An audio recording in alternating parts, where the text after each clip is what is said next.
Breaking news చూస్తున్నారు. అహ్మదాబాద్లో రీసెంట్గా air India flight crash land అయింది. అయితే ఈ ప్రమాదంలో ఏకంగా 241 మంది ప్రయాణికులు చనిపోయారు. అదేవిధంగా ఆ ఫ్లైట్ ఒక మెడికల్ కాలేజ్ దగ్గర క్రాష్ ల్యాండ్ అయినందుకు అక్కడే ఉన్న చాలామంది ట్రైనీ డాక్టర్స్ అదేవిధంగా స్టూడెంట్స్ కూడా చనిపోవడం జరిగింది. ఇప్పటికే 275 మంది వరకు చనిపోయారనే సమాచారం అందుతుంది. ఇక చాలామంది కూడా గాయపడ్డారు. ప్రజెంట్ గాయపడిన వారిని కూడా హాస్పిటల్కి తరలించారు. వాళ్లకు ట్రీట్మెంట్ కూడా అందిస్తున్నారు. అయితే ఈ ప్రమాదంలో కుట్ర కోణం ఉందా అనే ఒక క్వశ్చన్ రైజ్ అవుతుంది. ప్రజెంట్ ఏదైతే అహ్మదాబాద్లో ఈ ఫ్లైట్ క్రాష్ ల్యాండ్ అయిందో ఆ ప్రమాదం వెనుక ఏదైనా కుట్ర కోణం ఉందా అనే క్వశ్చన్ రైజ్ అవుతుంది. అయితే విమాన ప్రమాదం వెనుక టర్కీ హస్తం ఉందా అనే కూడా క్వశ్చన్ రైజ్ అవుతుంది. Air India Boeing 7878 dream liner విమానం అయితే ఈ విమానం ప్రమాదానికి గురైంది. అయితే ఈ ప్రమాదం వెనుక టర్కీ హస్తం ఉందంటూ కూడా జోరుగా ప్రచారం కొనసాగుతుంది. ఎందుకంటే టర్కీలోనే ఎయిర్ ఇండియా విమానాలకు సంబంధించి కూడా మెయింటెనెన్స్ అనేది కంప్లీట్గా టర్కీకి సంబంధించిన ఒక సంస్థ చూసుకుంటుంది. అయితే మెయింటెనెన్స్లో కొన్నేళ్లుగా టర్కీ సేవలు అందిస్తూ వస్తుంది. ముఖ్యంగా ఎయిర్ ఇండియా ఫ్లైట్స్కి కూడా కంప్లీట్ మెయింటెనెన్స్కి సంబంధించి కూడా టర్కీ చూసుకుంటూ వస్తుంది. అయితే విమానంలో మెయింటెనెన్స్ సరిగ్గా నిర్వహించకపోవడం వల్లే ఈ ప్రమాదం జరిగి ఉంటుందంటూ కూడా కొంతమంది ఆరోపణలు చేస్తున్నారు. అదేవిధంగా రామ్దేవ్ బాబా కూడా కొన్ని ఆరోపణలు చేయాల్సి వచ్చింది. అందువల్లే ఆయన చెప్పిన మాటలను బట్టి చూస్తుంటే ఏవైతే మెయింటెనెన్స్కి బట్టి టర్కీ సంస్థ మెయింటెనెన్స్ సరిగ్గా చేయలేదు కాబట్టే ఈ ప్రమాదం జరిగి ఉంది అంటూ కూడా చాలామంది చెప్తున్నారు. అదేవిధంగా రామ్దేవ్ బాబా కూడా చెప్పడం జరిగింది. అందువల్లే ఇంజన్ పాడైపోయి కూలిపోయిందంటూ కూడా సోషల్ మీడియాలో నెటిజన్స్ కూడా అనుమానాలు వ్యక్తపరుస్తున్నారు. దీంతో ప్రజెంట్ ఈ ప్రమాదం వెనుక టర్కీ హస్తం ఉందా లేదా అనే క్వశ్చన్ కూడా రైజ్ అవుతుంది. సో ప్రజెంట్ ఇదే అంశానికి సంబంధించిన పూర్తి డీటెయిల్స్ అందించడానికి మా ప్రతినిధి మా కలీగ్ రామ్దాస్ జాయిన్ అవుతున్నారు. ఎస్ రామ్దాస్, అహ్మదాబాద్లో air India flight crash land అయింది అండ్ అందులో 241 మంది ప్రాణాలు కోల్పోయారు అండ్ ప్రజెంట్ చాలామంది కూడా ట్రీట్మెంట్ తీసుకుంటున్నారు. అయితే ఇప్పుడు కొత్తగా ఈ ప్రమాదం వెనుక టర్కీ హస్తం ఉందా అనే క్వశ్చన్ రైజ్ అవుతుంది. సో ఏంటి నిజంగానే టర్కీ హస్తం ఉందా? సో దీనికి సంబంధించిన అప్డేట్స్ ఏంటి రామ్దాస్? ప్రమాదానికి సంబంధించి అనేక అనుమానాలు అయితే తలెత్తున్న వేళ ఇప్పుడు ఈ బాబా రామ్దేవ్ కొత్త సందేహాన్ని అయితే ఆయన వ్యక్తం చేస్తున్నారు. అంటే మనకు తెలిసిందే, గతంలో మనం ఇండియా పాక్ ఆపరేషన్ సింధూర్ సమయంలో మనం మీకు గుర్తే ఉంటుంది, సెలెబీ అనే సంస్థకు సంబంధించినటువంటి కాంట్రాక్ట్ రద్దు చేసుకున్నాం. అది టర్కీ సంస్థ. అప్పుడు సెలెబీ అనేది వాస్తవానికి ఎయిర్పోర్ట్లలో ఇది టర్కీ సంస్థ గ్రౌండ్ హ్యాండ్లింగ్ కన్సెషన్ అనే మెయింటెనెన్స్ సంబంధించి మన ముంబై అలాగే అహ్మదాబాద్ ఎయిర్పోర్ట్లకు సంబంధించి ఏదైతే ఈ థర్డ్ పార్టీ ఉందో సెలెబీ, దాంతో మనం కాంట్రాక్ట్ ఉండింది. బట్ అది రద్దు చేసుకున్నాం మనం.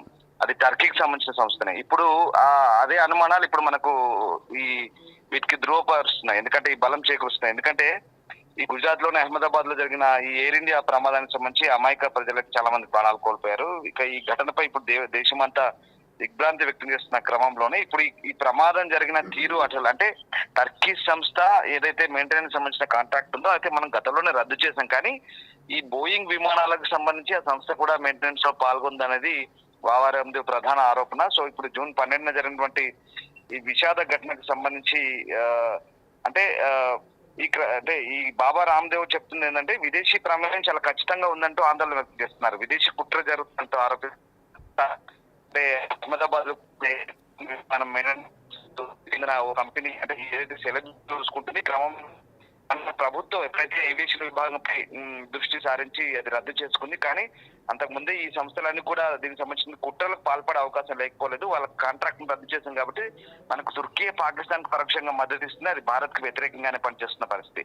అయితే ఇప్పుడు తుర్కీ కనుక ఈ కుట్రలో భాగస్వాములు కాలేదనే విషయాన్ని మనం కొట్టిపారలేమంటూ ఆయన చెప్తున్నారు. ఖచ్చితంగా ఇలాంటి సున్నితమైన అంశాలు విదేశీ కంపెనీల జోక్యాన్ని భారతదేశం ఆపాలంటూ ఆయన డిమాండ్ చేస్తున్న పరిస్థితి కనబడుతుంది.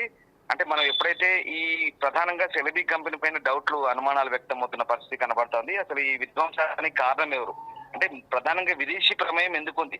ఈ బోయింగ్ సంస్థకు సంబంధించి సెలెబీ సంస్థకు సంబంధించి మెయింటెనెన్స్ గురించి కూడా గతంలో బోయింగ్ సంస్థ కూడా ఈ నిర్వహణ అప్పచెప్పడాన్ని బీజేపీ కూడా వ్యతిరేకించింది. అలాగే ఇక్కడ విదేశీ కుట్రలకు కూడా తావు ఉంటుందనే అనుమానాలు కూడా గతంలోనే వ్యక్తమయ్యాయి. చాలా మంది మన దేశానికి చెందిన నాయకులు కూడా వ్యతిరేకిస్తున్నారు. బాబా రామ్దేవ్ కూడా అదే అంటున్నారు. విమానయాన రంగంలో విదేశీ ప్రమేయం ఉండడం వల్లే ఈ కుట్ర జరుగుతుంది, ఇలాంటి కుట్రలు జరుగుతున్నాయంటూ ఆయన ఆరోపిస్తున్న పరిస్థితి కనబడుతుంది. సో మొత్తం మీద అయితే దీన్ని మెయింటెనెన్స్ అట్లాగే సర్వీస్ అండ్ మెయింటెనెన్స్ మంచి టర్కిష్ ఏజెన్సీ ఏదైతే ఉందో అది ఖచ్చితంగా బాధ్యత వహించాల్సిన అవసరం ఉందంటూ ఆయన అనుమానాలు చెప్తున్నారు. ఇది ప్రమాదవశాత్తు అయితే జరిగి ఉండదు, ఖచ్చితంగా ఏదో కుట్రకోణం అయితే దాగి ఉంది. గతంలో ఈ తుర్కీకి చెందిన ఏజెన్సీ వీటికి సంబంధించిన మెయింటెనెన్స్ సర్వీస్ చూసుకుంది కాబట్టి ఖచ్చితంగా మనం దీంట్లో లోతుగా దర్యాప్తు జరగాలి. దర్యాప్తు జరిగినప్పుడు ఈ కుట్ర కోణాలన్నీ బయటపడతాయి. ఎందుకంటే విదేశీ జోక్యం ఉంది అనే అంశాన్ని కూడా నేను నొక్కి చెప్తున్నా. తన వాదనలకు మద్దతిచ్చే ఆధారాలను కూడా రామ్దేవ్ అందించినప్పటికీ అంటే ఈ సంఘటన తర్వాత విమానయాన భద్రత అలాగే మెయింటెనెన్స్ సంబంధించిన ప్రోటోకాల్ సంబంధించిన ఏదైతే అబ్జర్వేషన్ ఇప్పుడు జరుగుతుందో ఇప్పుడు ఈ వ్యాఖ్యలు ఆయన చేయడం అనేది కొంత ప్రాధాన్యత సంతరించుకున్న పరిస్థితి కనబడుతుంది. ప్రధానంగా ఈ అదానీ ఎయిర్పోర్ట్ హోల్డింగ్స్ ఏదైతే ముంబై అలాగే అహ్మదాబాద్ విమానాశ్రయాలకు టర్కీ సంస్థతో ఏదైతే సెలబీ ఉందో దాంతో గ్రౌండ్ హ్యాండ్లింగ్ కనెక్షన్ ఒప్పందాలను రద్దు చేసుకున్న తర్వాత ఇప్పుడు ఇలాంటి డౌట్స్ అయితే వస్తున్నాయి. ముఖ్యంగా జాతీయ భద్రతా సమస్యలకు సంబంధించి Turkish ground handling company Celebi airport services NAS airport services యొక్క అనుమతిని కేంద్ర ప్రభుత్వం రద్దు చేసిన తర్వాత ఇట్లాంటి కొన్ని ప్రమాదాలు జరగడం అనేది తావిస్తుంది. ఈ సెలబీ భద్రత అనుమతులు రద్దు చేయాలని ప్రభుత్వం నిర్ణయం తీసుకున్న తర్వాత మనం ముంబైలోని ఛత్రపతి మహారాజ్ ఇంటర్నేషనల్ ఎయిర్పోర్ట్ కావచ్చు, అహ్మదాబాద్ లోని సర్దార్ వల్లభాయ్ పటేల్ ఇంటర్నేషనల్ ఎయిర్పోర్ట్ కావచ్చు, ఈ ఒప్పందాలు రద్దు చేసిన తర్వాత ఇక్కడ మనకు అన్ని గ్రౌండ్ హ్యాండ్లింగ్ సౌకర్యాలకు సంబంధించి వెంటనే అప్పగించాలని షెలబీని ఆదేశించినట్టుగా మన అధికారులు అయితే చెప్తున్నారు. కానీ ఇక్కడ పాకిస్తాన్ తుర్కీ మద్దతు ఇవ్వడం అలాగే ఉగ్రవాద శిబిరాలపై మన భారత్ దాడి చేసిన తర్వాత ఇట్లాంటి భౌగోళిక రాజకీయ పరిణామాలకు సంబంధించి ఈ నిర్వహణ కోసం టర్కిష్ టెక్నిక్ సంబంధించినటువంటి వైడ్ బాడీ విమానాల సంఖ్యను తగ్గించాలని ఎయిర్ ఇండియా కూడా అప్పటికే ఆలోచన తీసుకుంది. కానీ ఇక్కడ ఎయిర్ ఇండియా టీఓ కూడా అదే చెప్తున్నారు, క్యాంబెల్ విల్సన్. మేమైతే అంటే మన ఇక్కడ జాతీయ భావాలకు ఎలాంటి ఇబ్బంది కలగకుండా వాటిని మెయింటెనెన్స్ నిర్వహణ చేస్తున్నాం. ఇప్పటికే వాటిని సెలబీతో రద్దు చేస్తున్న ఒప్పందం. కానీ ఇక్కడ వీళ్ళు టెక్నికల్ ఆస్పెక్ట్స్ లో ఆలోచిస్తున్నారు. బ్లాక్ బాక్స్ అయితే దొరికింది, డివిఆర్ దొరికింది. ఇప్పుడు ఎన్టీఎస్బి American national transport security bureau ఎన్టీఎస్బి వచ్చారు, వాళ్ళు కూడా వచ్చారు. దీనికి సంబంధించిన డీకోడ్ చేస్తున్నారు బ్లాక్ బాక్స్ ని. దానికి ఇంకో వారం 2 వారాలు టైం పట్టొచ్చు బహుశా. ఒకవేళ అంటే డీకోడ్ ఎట్టి పరిస్థితిలో ఈ బ్లాక్ బాక్స్ అనేది పాడు కాదు, అంటే ఎంత ఉష్ణోగ్రతనైనా తట్టుకొని ఉంటుంది. అలాగే ఎంత నీళ్ళలో పడ్డా బ్లాక్ బాక్స్ అది చెడు. కానీ ఒకవేళ డాటా కనుక పోతే అది 2 రకాలుగా ఉంటుంది. ఒకటేమో ఇంజిన్ సంబంధించి అలాగే విమాన ఎత్తుకు సంబంధించి ఎఫ్డిఆర్ అంటారు. అలాగే ఒకటేమో కాక్పిట్ సంబంధించిన అంటే పైలట్ సంభాషణ కావచ్చు, వాళ్ళ రికార్డింగ్ కావచ్చు. ఈ 2 తరహా ఉంటాయి.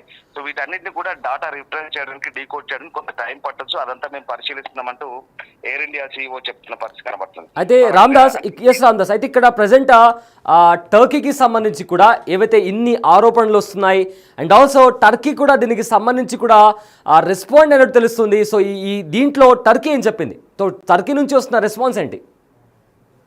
టర్కీ మొదటి నుంచి చెప్తే మేము బోయింగ్ విమానాలకు సంబంధించి మేము ఈ 787 సిరీస్ కి సంబంధించి మాకు సంబంధం లేదు.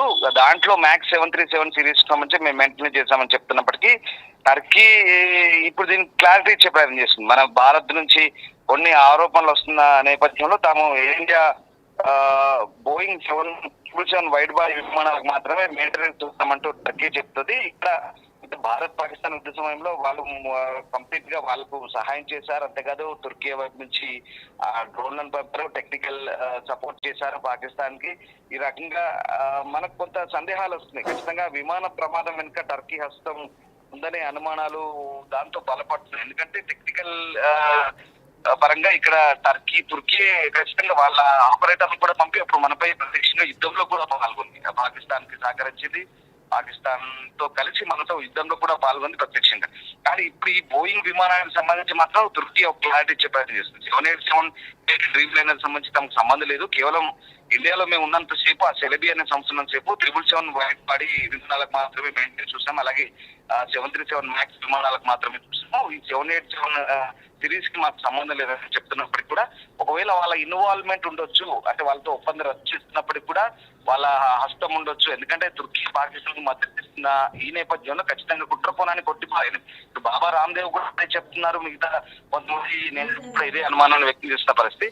సో ఈ నేపథ్యంలో అంటే వాళ్ళు క్లారిటీ ఇచ్చే ప్రయత్నం చేసినప్పటికీ మనకు సందేహాలు మనకుంటే పరమైన అంశాలు ఉంటాయి. అన్ని రకమైన విషయాలు క్రోడీకరించి కుట్రకోణమా, నిజంగానే ఏదన్నా సాంకేతిక తప్పిదమా, లేదంటే మానవతమా, లోపాల, లేదంటే ఇంకా ఏదైనా ట్రస్ట్ లేదంటున్నారు, పవర్ లేదంటున్నారు. ఆ ట్రస్ట్ ఫెయిల్ అవ్వడానికి కారణం ఏంటి? Trust in the sense lifting చేయడం, విమానాన్ని ముందుకు పెట్టడం అనేది ట్రస్ట్ అంటారు.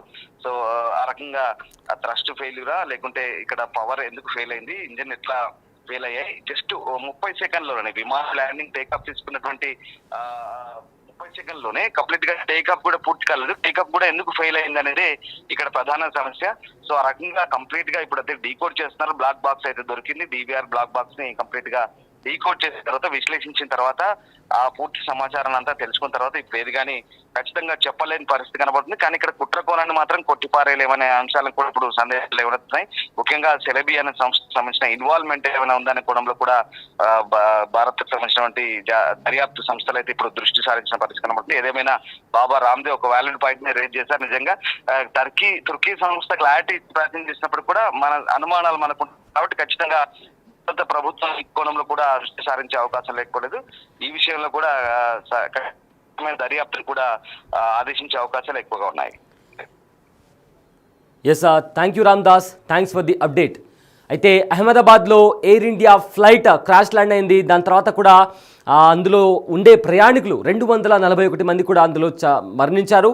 అక్కడ చుట్టుపక్కల ఉన్న స్థానికులు కూడా క్రాష్ ల్యాండ్ అయిన తర్వాత అక్కడ చదువుకునే ట్రైనీ డాక్టర్స్, అదేవిధంగా మిగతా డాక్టర్స్ కూడా చనిపోయారు.